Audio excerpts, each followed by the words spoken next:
নমস্কার ফ্রেন্ডস। তো দেখো, বর্তমানে আমাদের ত্রিপুরার যে বড় বড় সেলিব্রিটি আইতাছে, অনুষ্ঠান করতেছে, ত্রিপুরাকে রিপ্রেজেন্ট করতেছে। দেখো ভিড়, দেখো কি পরিমাণে ভিড়।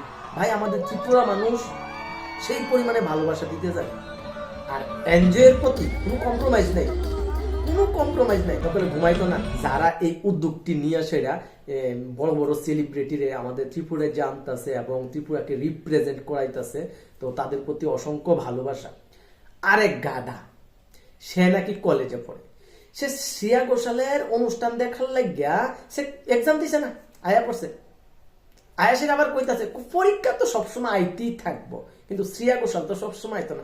আরে গাধা, এক্সাম সবসময় আইব, ঠিক আছে, এই সময়টা আইতো না। আর শ্রেয়া ঘোষাল এই বছর না পরের বছর, পরের বছর না পরের বছর আইবই। শ্রেয়া ঘোষালের মতন আরো বড় বড় সেলিব্রিটি আইব আমাদের ত্রিপুরা রাজ্যে। যেমন আরেকটা কথা, শ্রেয়া ঘোষাল এখন আইছে, একটা স্টেজ প্রোগ্রাম করছে, বেশ ভালো। ত্রিপুরা মানুষের ভালোবাসা তারা, কারণ আমরা কাউকে ভালোবাসা বিলাইতে আসে না, কম্প্রোমাইজ করি না, সেই লেভেলের ভালোবাসা বিলাই। তো তারা কিন্তু খুব খুশি। দেখো আরো কত বড় বড় সেলিব্রিটি আইব।